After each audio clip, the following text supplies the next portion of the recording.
Bendiciones a todos. ¿Qué tal? ¿Cómo les va? Bendiciones. Shalom, shalom. Aquí estamos en esta oportunidad con el estudio del primer libro de la Biblia hebrea. Ese libro recibe el nombre de Bereshit. Nosotros lo conocemos como Génesis. Pero el libro, según el pueblo hebreo, lo menciona como Bereshit. Y justamente porque así comienza su primera palabrita, sus primeras líneas, en ese libro comienza con esa palabra, Bereshit. Bereshit quiere decir en el principio, mejor dicho, en principio. En principio. Tenemos en pantalla el Códice de Leningrado. Es la Biblia hebrea más completa, son 491 páginas. De aquí se basan las Biblias en la actualidad para tener sus páginas, ¿sí?, del Antiguo Testamento. Esto es el libro del Bereshit. Esto que estamos viendo aquí es el libro del Bereshit. Como verán, están dispuestos cada página en 3 columnas.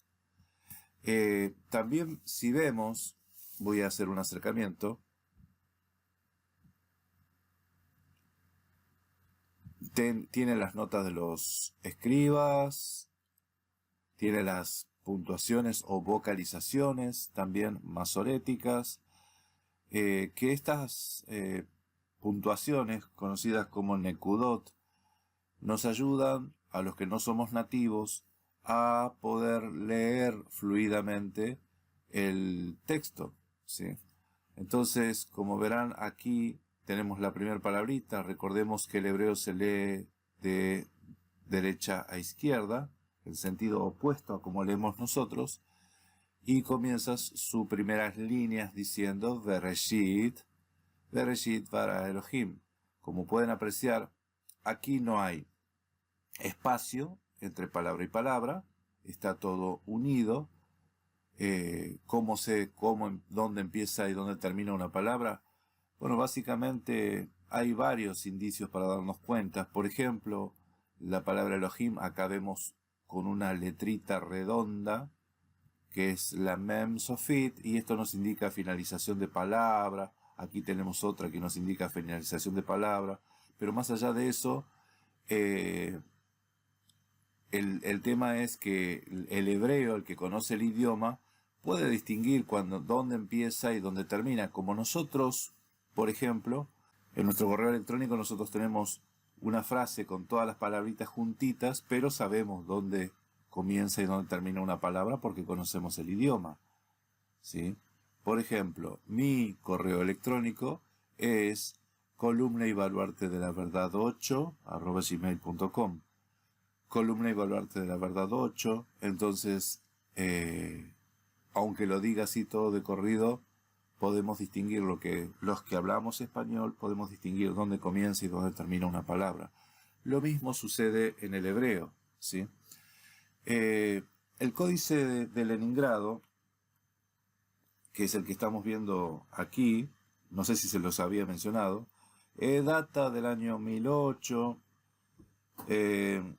está en la Biblioteca Nacional de Rusia, en San Petersburgo, la ciudad que se llama San Petersburgo. Anteriormente se llamaba Leningrado, esa ciudad, por eso es el nombre del códice, y en 1991 cambió de nombre y pasó a ser el nombre que tiene hoy, hasta en la actualidad. Este códice contiene la Biblia hebrea completa, el Tanaj, y lo componen 491 páginas de pergamino. Tiene puntuaciones y anotaciones masoréticas al margen. Fue copiado en el Cairo por el escriba Samuel ben Yaakov Hamma, quien utilizó manuscritos preparados por Aarón ben Asher. Un dato que hay que destacar es que este códice de Leningrado es uno de los manuscritos con el texto de la Biblia hebrea más similar a los rollos del Mar Muerto, que son 1000 años anteriores, ¿sí?, que datan del siglo II antes de Mashiach, ¿sí? Esto es a modo informativo. Nosotros, para estudiar el libro de Bereshit, el Sefer Bereshit.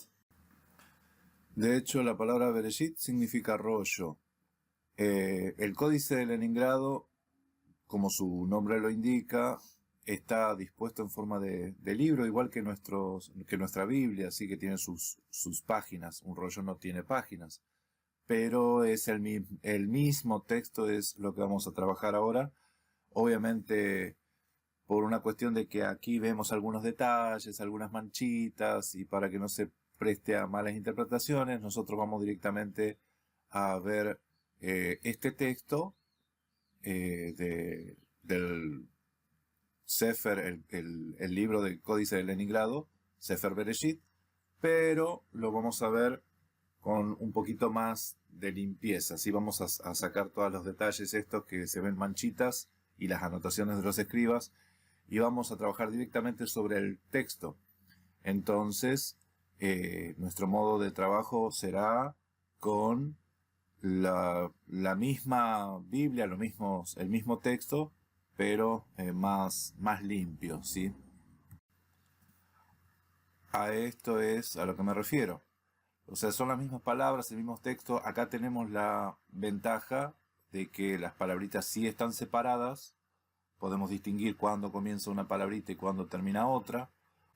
Obviamente, el idioma hebreo tiene prefijos y sufijos que vamos a ir notando. Entonces, pero de todos modos, eso no va a ser estorbo a la hora de leerlo.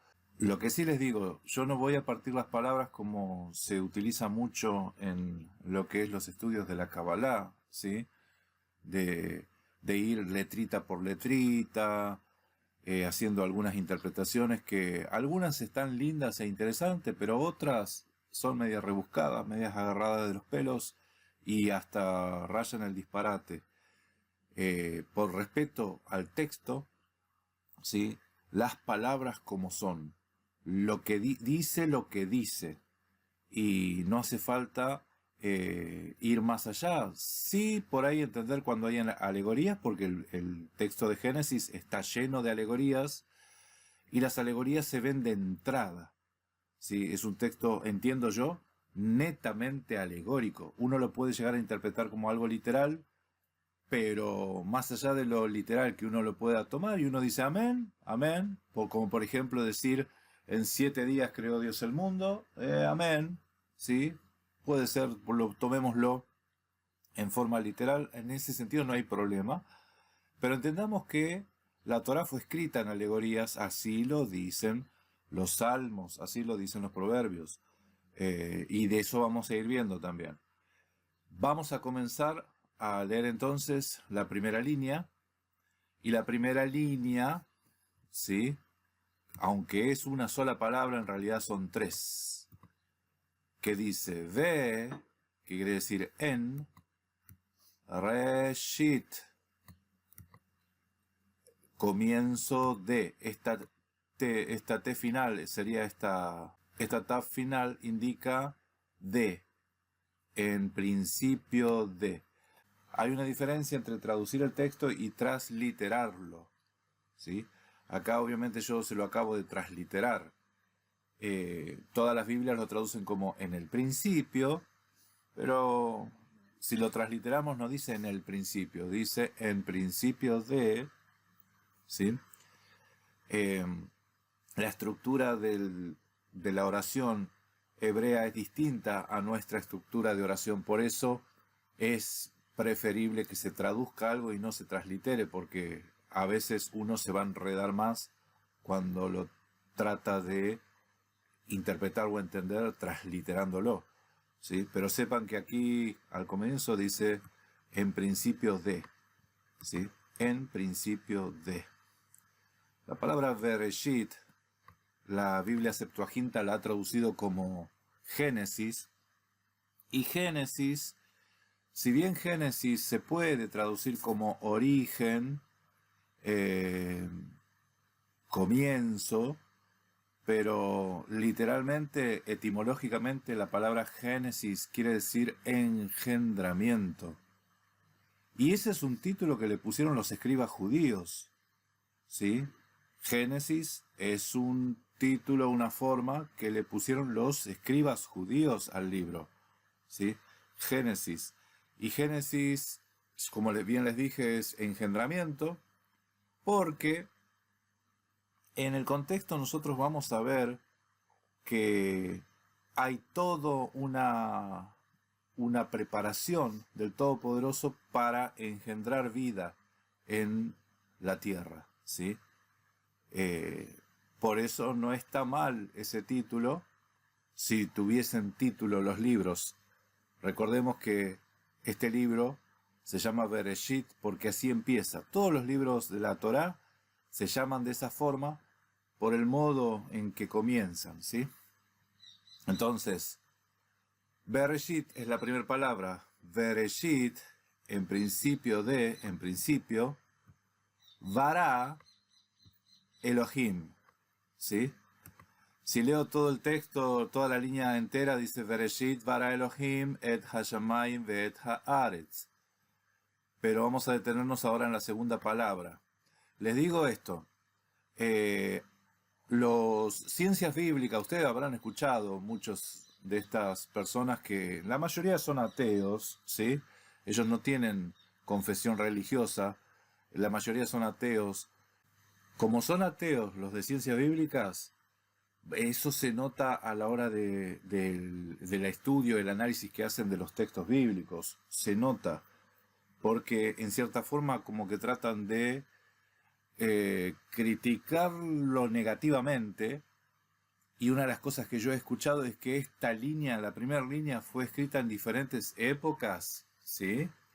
Bereshit, bara, Elohim. Dice que la primera palabrita, la segunda y la tercera, entre cada una hay 500 años de distancia entre una y otra. Esas son las cosas que uno puede escuchar, uno de los tantos disparates que se escuchan en ciencias bíblicas, ¿sí?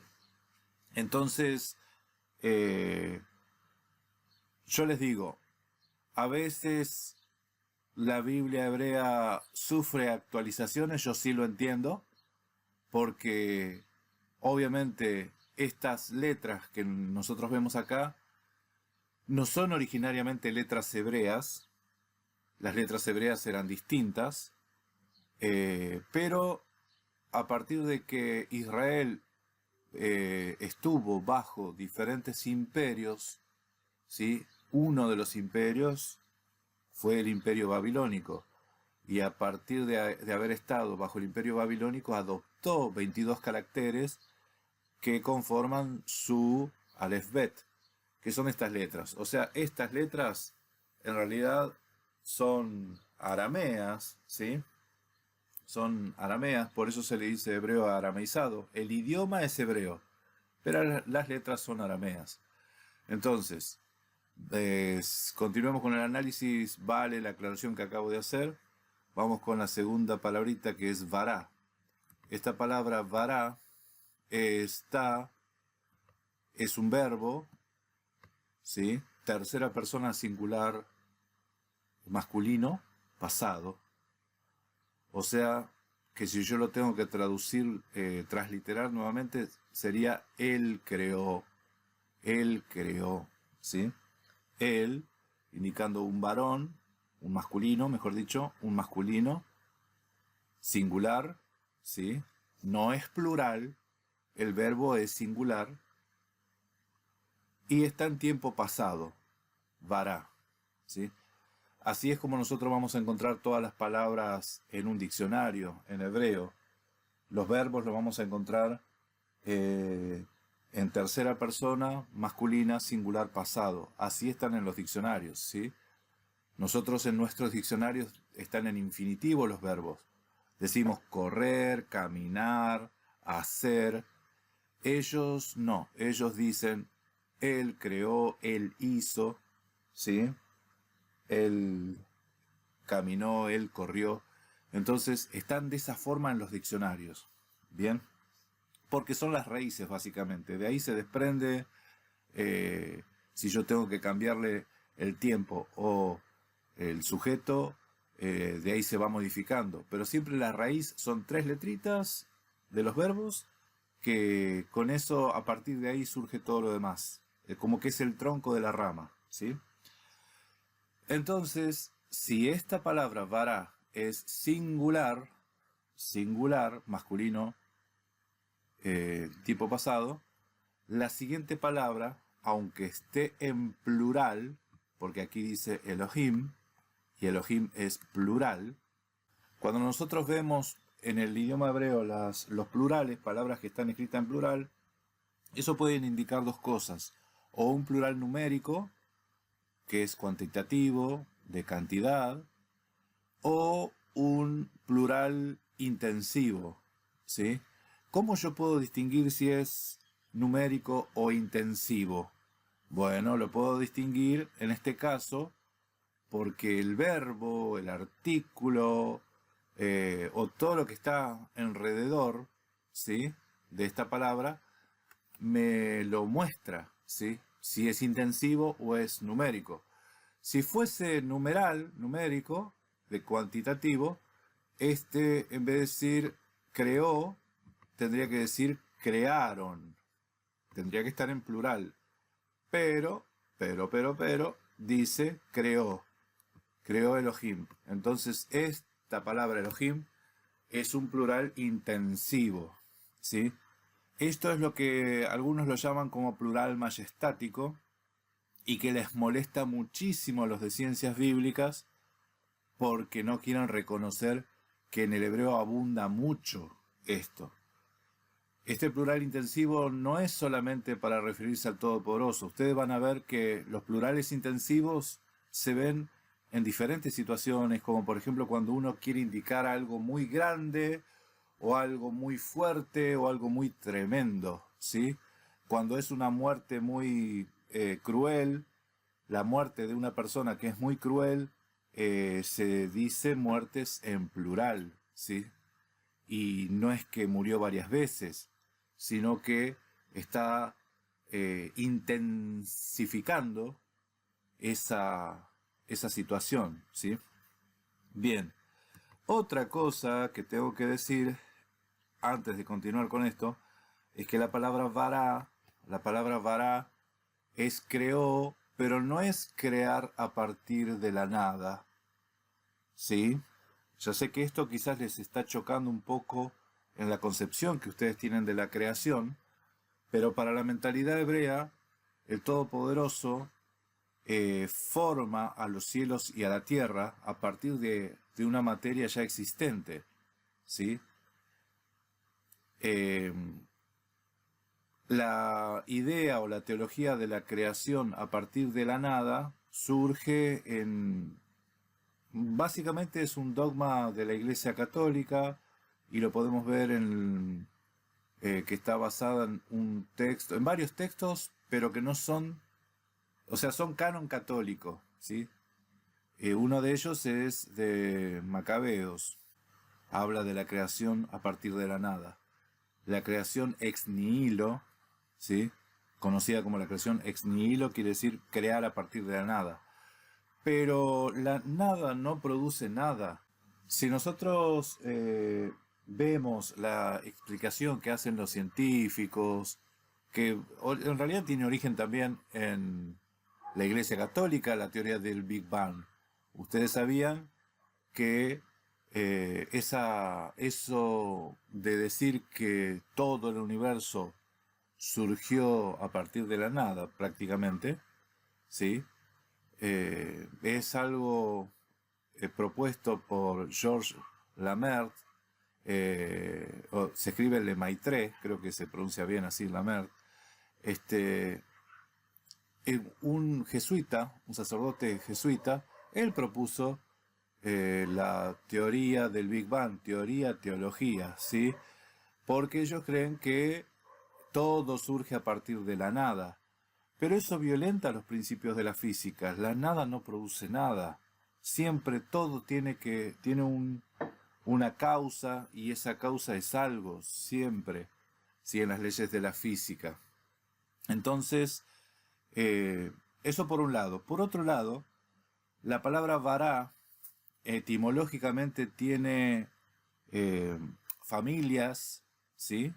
Familias, eso se conoce como familias de palabra, que están todas vinculadas al vará.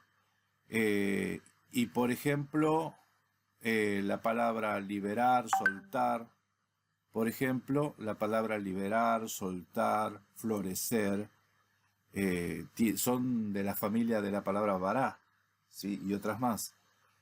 Y siempre es a partir de algo. Soltar tiene que haber algo cautivo. Florecer tiene que ser un capullo cerrado, ¿sí? Una flor cerrada. Liberar es que tiene que estar preso anteriormente o sido cautivo nuevamente.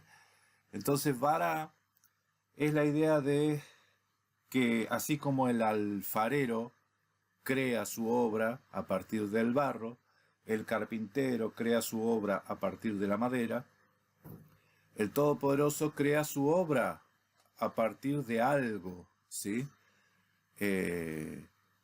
Y ese algo lo vemos en los versículos siguientes. Entonces,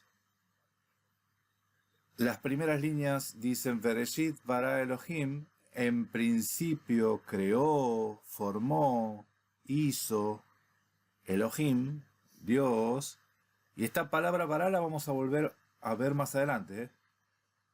Dice, Et Hashamayim, acá, vamos aquí. Et Hashamayim, Et Hashamayim. Esta palabra, Et, se escribe con Aleph Tav, se ha teologizado bastante con esto. Sabemos que no se traduce al español porque el español no la necesita, pero a otros idiomas sí la necesitan. El hebreo también necesita esto para indicar qué fue lo que hizo, qué fue lo que creó, qué es lo que creó. Entonces, para vincular el verbo y el sujeto con el predicado, sería con la otra parte, qué fue lo que predicó, qué fue lo que creó, necesitamos vincularlo con esto, ¿sí? Con el et. Si yo lo tendría que traducir al español, sería en principio creó Dios a los cielos, ¿sí? A los cielos, si lo tuviese que traducir, ¿sí? Entonces, ese et en realidad sí tiene traducción, pero en el español nosotros no la necesitamos. Esto lo vemos en toda la Biblia, ¿sí? Yo sé que se ha vinculado el Aleph Tav con el Alfa y la Omega de Apocalipsis, pero en realidad les digo, Apocalipsis está vinculándose con otra cosa, ¿sí? No necesariamente con esto. No necesariamente con esto. Esto simplemente es un objeto directo, y ustedes lo van a ver escrito con Sere, que son estos dos puntitos, o con Segol, que son tres puntitos, ¿sí? O sea, se va a ver escrito, es la misma palabra, es el objeto directo. A qué fue lo que se creó, ¿sí? Más allá de cualquier teología, más allá de que para usted acá esté Mashiach, yo le digo una cosa, para mí, yo veo a Mashiach aquí en el Bereshit, Juan 1.1, Colosenses, en Apocalipsis. Hay dos libros en las Escrituras que comienza diciendo en el principio. Uno es el libro de Bereshit y otro es el Evangelio de Juan. Los dos evangelios comienzan de la misma manera y en los dos hablan del principio, ¿sí? Y que tenemos que Mashiach es el principio, ¿sí? Es nuestro principio. Esto lo vemos varias veces. Entonces, esta palabrita sí apunta a Mashiach. Apunta a Mashiach. Lo demás está medio rebuscado. Y yo no me detengo tanto en esto porque entiendo que hay textos en Apocalipsis que están añadidos, ¿sí? Y han sido manipulados para para tratar de conectar algunas cosas que si no se forzaran de todos modos se llegaría a una muy buena interpretación. Por eso digo lo que digo, ¿sí? Esto simplemente es parte del idioma y que si esto no estuviese acá, la frase no tendría sentido. La frase le estaría faltando algo que lo vincule, ¿sí? Entonces, en principio creó Elohim a los cielos, ¿sí? Dice, Ve'et haaretz, y a la tierra. Y otra vez el et. Ve'et, y a la tierra. En principio creó Elohim a los cielos y a la tierra. Así se tendría que traducir, ¿sí? Otra cosa muy forzada que escuché es que Al-Staff es Dios. Y acá hay uno en el cielo y otro en la tierra. ¿Ves? Dos dioses. Sepamos que hay diferentes corrientes. Los trinitarios acá ven que hay tres. Los binitarios acá con esto y con esto ven que hay dos. Pero el texto habla de uno solo. Y no es el único texto que habla de uno solo en la creación. Eso es algo que hay que tener bien presente, porque si no, uno empieza a sacar sus conjeturas y se empieza a salir, a desviarse del texto, ¿sí? Porque muchas de esas hipótesis se salen del texto. Bien, existe también, porque la teología siempre trata de hablar y decir lo que la Biblia no dice, ¿sí? Por ejemplo, entre el versículo 1, mejor dicho, y el versículo 2, existe una teología que habla de la teología de la brecha. Yo no sé si la han escuchado, pero la teología de la brecha dice que entre el primer versículo del Génesis, del Bereshit, y el segundo, hay millones y millones de años. Si no hubiese millones y millones de años, no cuadraría con su teología. ¿Qué teología? La que dice que el mundo fue creado para el diablo y sus ángeles y lo echaron a perder. Entonces, después Dios se lo sacó al diablo y se lo pasó al hombre. No sé si escucharon eso. Bueno, hay de todo, ¿sí? Como que la creación era primeramente para otros seres y que después los otros seres lo echaron a perder, por eso el versículo 2, lo echaron a perder y ahí se encontró la tierra desordenada y vacía. Entonces, claro, esto fue porque el diablo y los otros seres que eran dueños de la tierra hicieron desastre con la creación. Entonces, Dios se la quita a ellos y se la da al hombre. Bueno, básicamente esa es esa teología que no es bíblica para nada, porque en ningún lado en la Biblia dice. Entonces, ¿de dónde saca esas cosas el hombre? Porque se hacen preguntas que la Biblia no responde. Las preguntas que la Biblia no responde, el ser humano, que no se las haga directamente, ¿sí? Si la Biblia no lo dice, y bueno, ya te vas a enterar en algún momento. Acá sé que también se preguntaba ¿por qué el principio de la Biblia empieza con una Bet y no con una Aleph? Hasta eso, ¿sí? Y bueno, se ve que alguien se preguntó y mucha gente se preguntó ¿por qué empieza con Bet y no con Aleph? Entonces, para toda pregunta hay una respuesta. Los rabinos se encargaron de dar respuesta a todo, lo que la Biblia no se pregunta ni responde. Entonces ellos sí se preguntan y se hacen la respuesta también. De ahí también surgen otras teologías. Pero sepamos que el consejo apostólico y profético, porque el profeta también decía esto, a no pensar, les animamos a no pensar más allá de lo que está escrito. El profeta decía, la ley al profeta y al testimonio, el que no habla conforme a esto que está, su forma está unida a esto, no le ha amanecido, ¿sí?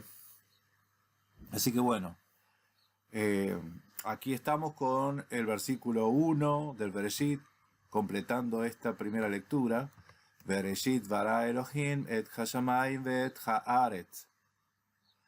Segunda línea, ¿sí? Que sabemos que esto empieza con un B, ¿sí? Este B te va indicando que este capítulo, este versículo, está unido a lo de arriba, ¿sí? Hay quienes han interpretado que esto que está acá sería a modo de introducción o de título para contarte todo lo que viene a continuación, porque si aquí estaban creados los cielos, ¿cómo es que en el versículo 8 Dios crea los cielos? ¿Sí? Entonces, en cierta forma acá se entiende que se hace una introducción, no es el título esto, se hace una introducción y luego se desarrolla lo que se dijo. ¿Sí?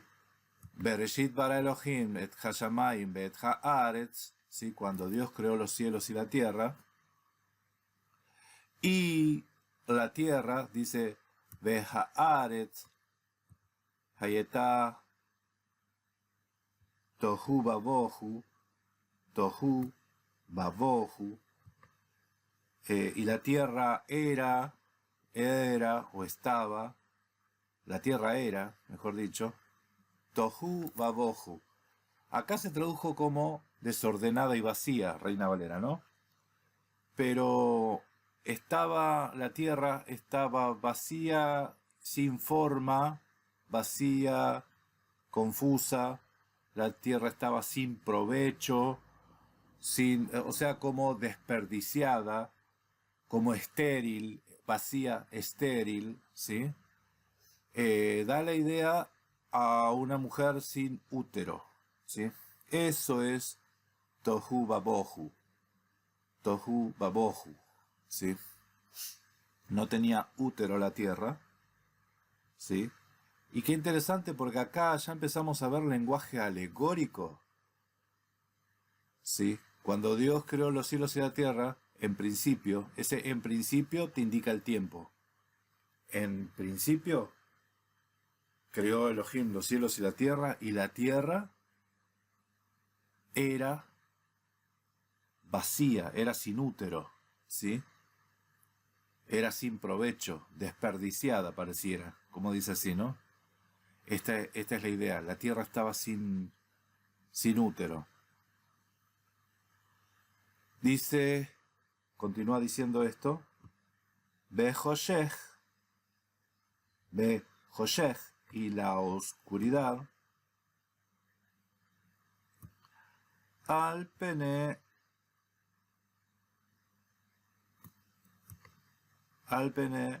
dice, estaba sobre la faz, Tehom. Y Tehom se ha traducido como abismos.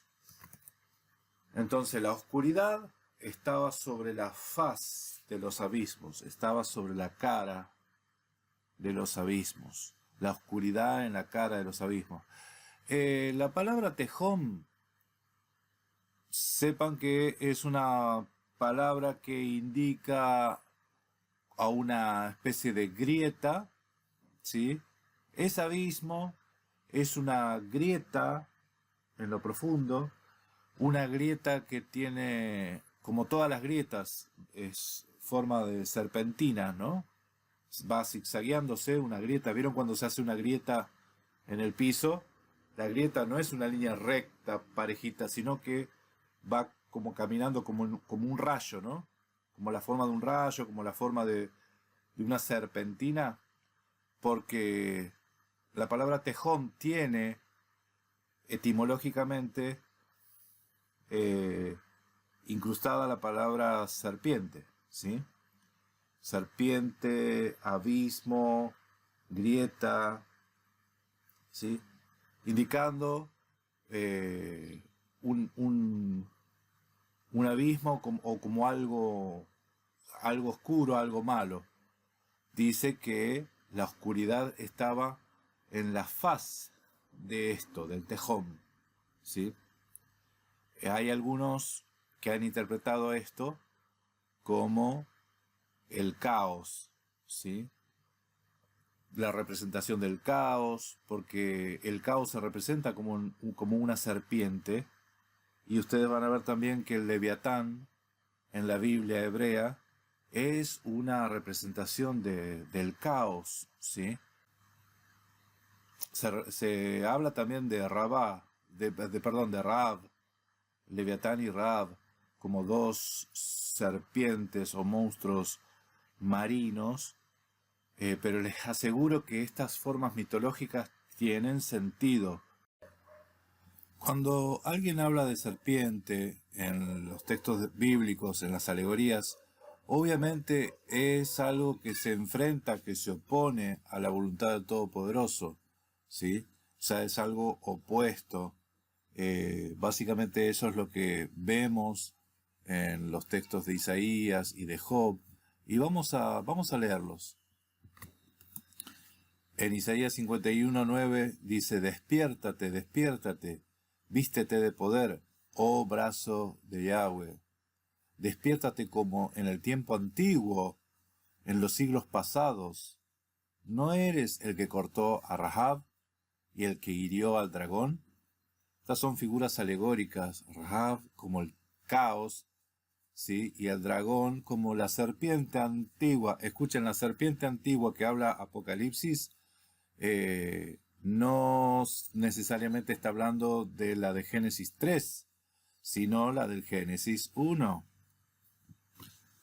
De aquí, gente, esta, del Tejón, ¿sí? Lo que se ha traducido como abismos, ¿sí? Esto que se ha traducido como abismos, es básicamente el caos. Hay algunas Biblias que dicen que la tierra era un caos, la traduce de esa forma. ¿Por qué traducen y la tierra era un caos? Bueno, básicamente por el tejón que se menciona aquí, ¿sí? Los abismos, la oscuridad estaban sobre los abismos, sobre la faz del abismo, ¿sí? Miren, cuando nosotros vemos las figuras alegóricas de la Biblia referente al cielo y a la tierra, el cielo eran aquellos que en la Biblia destilaban la justicia, o sea que daban la Torá, enseñaban las instrucciones, eran los mensajeros, los voceros del Todopoderoso. Y la tierra son aquellos que reciben la palabra. De hecho, también eso lo vemos en la parábola del buen sembrador. La tierra se refiere a aquellos que reciben la palabra, y los cielos son aquellos que dan la palabra, ¿sí? Esto es algo que está reiterado muchas veces en las Escrituras.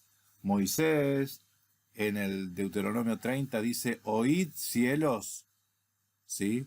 Y hablaré, escucha tierra y las palabras de mi boca. Y le estaba hablando a los hijos de Israel.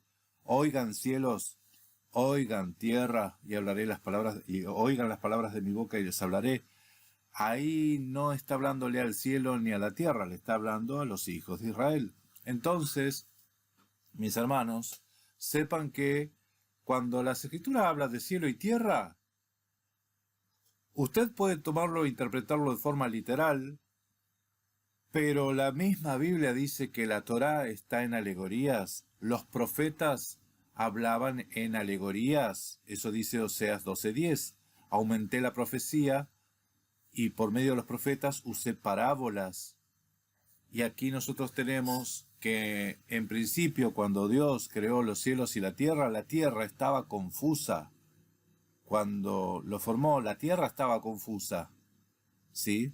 La tierra estaba confusa, la tierra estaba sin útero, sin producir, ¿sí? Y la oscuridad estaba en la faz del tejón, ¿sí? Del tejón. El abismo, llámese serpiente antigua, ¿sí? Va a estar interesante también que veamos que en las Escrituras los dragones, las serpientes, los dragones, los tanim, básicamente son aquellos poderosos que tienen cierta influencia, gran influencia sobre la gente. Entonces, en las primeras líneas del Génesis, del Bereshit, nosotros leemos que cuando Elohim creó los cielos y la tierra tenía confusión. La tierra tenía confusión. No, dice Jeremías 4:23, dice, y miré la tierra y estaba desordenada y vacía, dice otra vez el Tohu Babohu, y vi a los cielos y no había en ellos luz. Entonces, cuando el profeta habla de la tierra, obviamente no estaba hablando de los principios de la creación, sino que la tierra era el pueblo de Israel, que estaban sin luz, estaban vacíos, estériles, y en los cielos no había luz. O sea, los que tenían que dar Torah y enseñar Torah, en ellos no había luz, ¿sí? En estas dos líneas te dice el Todopoderoso que cuando creó a los cielos y la tierra estaba desordenada y vacía, y la tierra necesitaba esa luz. La tierra estaba estéril, la tierra no tenía palabra. Eso es lo que vemos en el Bereshit a la luz de los profetas. Después continúa diciendo la línea de Ruach, Elohim, Merajefet al Pene Hamain. Dice, y el espíritu, Ruach Elohim, el espíritu Dios, o el espíritu de Dios. Acá otra vez la palabra Ruach está en singular. No dice Ruhot o Ruachot, sino Ruhot. Dice Ruach, el espíritu de Elohim. ¿Sí? ¿Ven por qué aparece la palabra Elohim, pero no significa plural numérico? ¿Por qué? Porque el Ruach es uno solo. El Espíritu de Dios, ¿sí? Merajefet,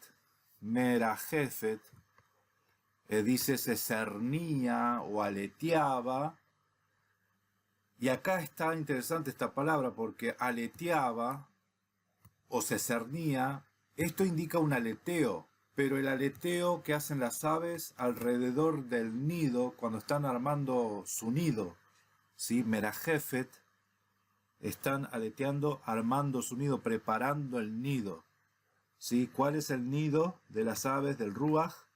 Dice al Pene Hamaim. El nido está sobre las aguas. Al Pene, sobre la faz, Hamain, de las aguas. Otra forma de alegorizar a las aguas es a la gente, ¿sí? A las naciones. Bien. Sabemos que en el agua comienza la vida.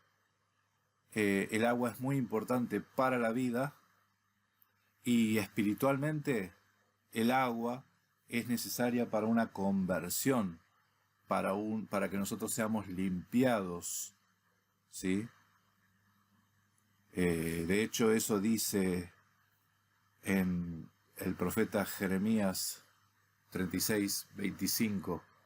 Dice, esparciré sobre vosotros agua limpia y seréis limpiados de vuestras inmundicias. Entonces, el agua y el espíritu están muy conectadas de entrada. Por eso es que cuando nosotros aprendimos la doctrina de los bautismos, entendemos que tenemos que ser sumergidos en agua, porque eso indica al nuevo nacimiento, a la vida en nosotros. Y por último, vamos a leer el versículo 3, ¿sí? Para ir terminando. Y aunque sea cortito este versículo, es muy profundo, mis hermanos, porque el texto hebreo dice así: Vayomer Elohim, Yehi Or, Vayehi Or. Vayomer Elohim quiere decir y dijo, Vayomer Elohim, otra vez no dice y dijeron, y dijo Elohim, Vayomer Elohim, Yehi, esa palabra Yehi es sea, ¿sí? Y la idea del sea es permito, ¿sí? Acá no está creando la luz, mis hermanos, porque de hecho las escrituras dicen que Dios es luz. Él es luz, ¿sí? Entonces esta expresión Yehi Or, que sea, ese sea la luz, es yo permito lo que se manifieste. Si entendemos que la luz, miren, les digo esto, todos los que dicen que acá esto es una luz creada, ¿sí? La palabra Or es una luz creada, y dicen que esta luz es Mashiach, ¿sí? Porque Mashiach fue creado al principio. Lo mismo te dicen que Mashiach estaba acá. Entonces, perdón, aquí. Lo mismo que aquí, este Or, lo mismo que te dicen que acá fue creado, acá también estaba. Entonces, ¿en qué quedamos? ¿En qué quedamos? Bien. Así como yo les había comentado que en el primer versículo yo veía a Mashiach aquí, en este último versículo yo veo a Mashiach aquí, ¿sí? En su palabra, su expresión, manifestándose para provocar y producir la creación. A eso es lo que se refieren las Escrituras cuando por medio de él, entendiendo que él era la palabra y por medio de la palabra, Hebreos dice, por la fe nosotros entendemos que el universo fue constituido por la palabra de Dios, por la palabra de Él, de modo que lo que se ve fue hecho a partir de lo que no se veía, ¿sí? De lo invisible. Lo que se ve fue hecho a partir de lo invisible, ¿sí? Dios es invisible, su luz es invisible, pero su luz irrumpió en este sistema, ¿sí? En esta, a ver cómo lo podemos, en esta dimensión, ¿sí? Y a través de su palabra, obviamente su palabra no se ve, su palabra se oye, porque la fe es por el oír. Y otra vez más, analizando lo que ya habíamos visto, la necesidad que tenía la tierra, que estaba estéril, estaba sin provecho, ¿sí? El Ruach se movía sobre la faz de las aguas, preparaba el nido para que el Todopoderoso suelte su luz, ¿sí? Su luz, Yehi Or, va Yehi Or. Dice, y sea la luz, y fue la luz, ¿sí? Entonces, estos textos, este texto, está mostrando que el del Todopoderoso habla y a través de su palabra manifestó la luz. Escuchen, Vayomer Elohim, habló Elohim y fue la luz. Vayomer Elohim, habló Elohim y ese hablar, esa palabra del Todopoderoso fue la luz. Vayomer Elohim Yehi Or, sea la luz, y fue la luz. ¿Sí? La luz, mis hermanos, en las Escrituras, así como la palabra Joyej, que habíamos visto acá, quiere decir ignorancia. Joyej es oscuridad, es ignorancia. La luz justamente es la contraposición. Y la contraposición de la ignorancia, el conocimiento, te lo da ¿qué cosa? La palabra de Elohim. Vayomer Elohim. Y dijo Dios. ¿Sí? Y dijo Elohim. Yehi Or, sea la luz. Vayehi Or. ¿Sí? Yehi Or, Vayehi Or. Ahí está. Yehi Or, Vayehi Or. Sea la luz y fue la luz. Algo que también tengo que resaltar, porque esto es algo que también usted se le va a familiarizar esto porque lo vemos en la profecía de Jeremías 31:31, que primeramente el Ruach Elohim prepara, y luego la palabra, la ley. El Ruach es el que prepara el corazón, ¿sí? Quitaré ese corazón de piedra, pondré un corazón de carne, pondré mi espíritu en ellos y haré que guarden mis mandamientos. Primero, el Ruach prepara el corazón de la tierra y ahí viene la palabra, la luz a los hombres. En otras palabras, puedo decir que la luz es una alegoría de la Torá. Es una alegoría misma de la Torá, porque según el Salmo 119 dice que su Torá es luz. Si la Torá es luz, y en Isaías nosotros leemos que esa luz sale de Yahweh, de mí saldrá la ley, dice, de mí saldrá mi ley, entonces obviamente esa luz de la que se menciona en el Bereshit 1 no es una luz creada, sino que es una luz que irrumpe en la creación. ¿Cuándo? ¿Cuándo irrumpió en la creación? Cuando Yahweh dijo, cuando Yud-Hei Bab-Hei habló y su luz se manifestó en la creación y su luz afectó los cielos y la tierra, ¿sí?